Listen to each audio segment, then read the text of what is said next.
Okay, I wanted to show you guys quickly masking in Photoshop. So what masking is going to do is allow us to select a certain subject, remove the background without actually having to cut them out.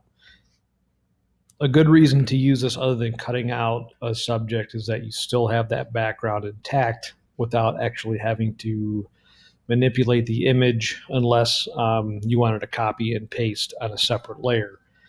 So there's a few ways of masking. The first one is I'm going to grab this quick selection tool, and you see this plus sign here. That means I'm going to add to the area I want to mask. A minus is going to subtract away from what I did mask. So if I start now, kind of run this tool over her, and you see, zoom in. It's not bad. That's a little too much. So I can Command Z or Control Z if you're on a PC to go back. And I'm just going to try this again, see if we get a little bit more. Now, what's making this one a little bit easier is that there's this lighter background. So you see like, or dark actually. With this kind of a background, you have a lot of contrast here with her jacket.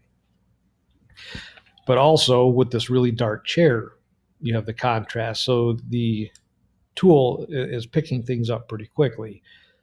One area that's always tough is going to be hair, and it's really hard to get it all. It's quite impossible, actually. But we're going to take a shot at it and see what happens. So it looks like I've got a little too much there. Let's see if I can subtract a little.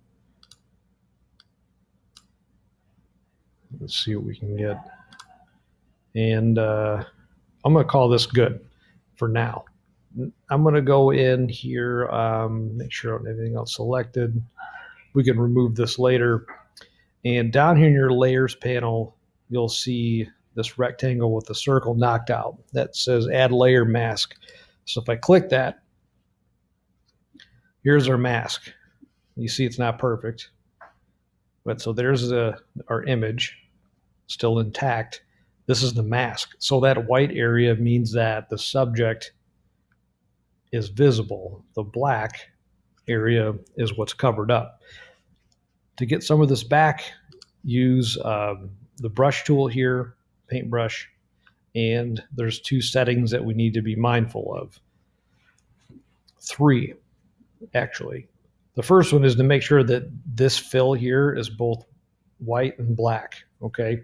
If it's a color, this will not work. You're gonna have to make sure they're white and black. So let's say if my paintbrush here is this color, see nothing, I can erase it, but I'm not going to be able to get it back, okay? And the reason why is because you have to have this black and white. So I'm going to go ahead and get rid of that. To get the black and white back, see that little toggle there, little white square? Changes it to a default when I click on it. So with the white selected, it will paint areas back in, because remember over here the white is what's visible, the white shape. So if I toggle this to black, it's going to remove what's visible. So since there's nothing here to remove, you can't see it. If I come in here, start to kind of erase. Now I'm just erasing part of the mask, not the actual image. And because some of this is going to be really difficult to get, it'll be a pretty tedious job. So I'm just going to show you some examples here on how some of this works. And then when you come across it, and I'm sure some of you have already, you kind of get some ideas on how to make this work a little bit better. So for right now, I'm just going to call that good for what we're doing. And then now I'm going to double click on the mask itself. And here you see a little bit of transparency in the background. If I crank up the transparency to 100, it all disappears. If I pull it down, you can still see some of what's going on. So what I want to do is adjust these things over here. These are all different settings. So for the first one here is called the radius under this edge detection that I'm going to work with. I'm not going to play with this refine mode at the moment.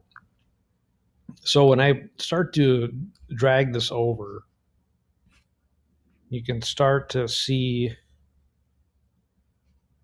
watch her shoulder here and her hair. You can see that the edge detection, it's either going to sharpen it a little bit.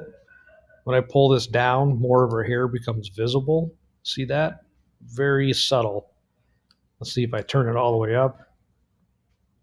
Give it some time to work, and you'll see that it'll start to soften up. So I kind of want to detect a little more here. You see that there. And then moving down, this here just kind of smooths out those edges. Sometimes you just got to play till you get used to using this and seeing how much of this actually will change. Pardon me. So if I feathering is kind of like a blurring, so it's going to soften up some of the edges. You'll see if I crank it up, it's softening so much she's becoming transparent. So this could be a very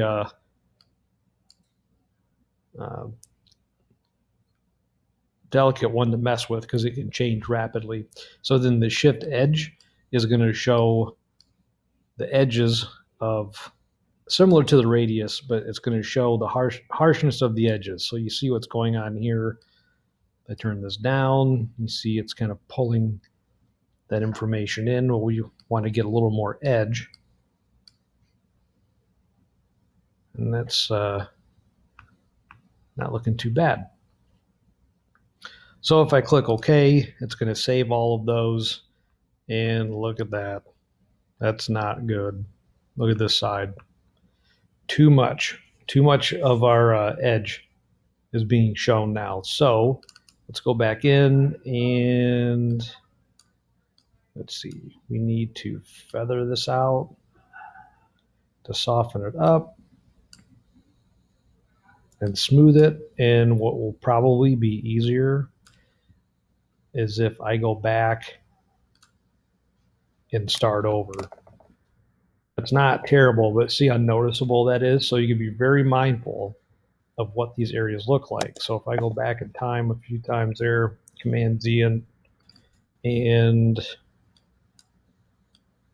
I'm just going to give these a very little treatment here because now I don't see any of that harsh shadow coming in. Let's call that good. There's a little bit there. Not bad. Okay, so if that was good enough, we could certainly stop. But I'm going to show you a few others. So I'm just going to go back to where I started, and she's still selected here. You can always copy and paste. So I copied and I pasted her on her own layer. That's okay, but I can't get it. See, when she's on her own without being masked, I can't pull any of that information back. So this is really not the best way unless you absolutely need to cut an image out with very crisp and sharp lines. That's all right. So here's one that's hit and miss. It's gotten better, but it's still hit and miss. And I encourage you not to rely on using this tool. So if I come back here to my quick selection right here, well, that's a paintbrush, sorry, quick selection. And there is a select subject button right here. And you see that if I mask her right now, it's not that bad. We can always get rid of what it's selected here on this person. But if you, again, look at her hair, there's a huge difference. So just to test it out, let's fill the background with a color. And maybe we'll fill it Let's fill it with something else. Let's go with like a red, and maybe that kind of darken it a little bit, just to see. See, we got some pretty good tone in her hair. There's some good transparency. That did a really nice job. Now, very complex images that have a busy background, you're going to have your work cut out for you. In this case in particular, it's easier having a professional photo to work with. So one more to show you. I'm going to deselect that. And right here, there is a select and mask. And basically, it will select and mask the subject if it is capable. And like I said, this one's hit and miss. It works and it doesn't. You could select the subject like we did before, hit select and mask, and then it'll do basically what we already did is in the previous step. So this is probably the better way if you're to do one of the two, is the select subject and then select and mask. That way you can go into that masking panel and see what kind of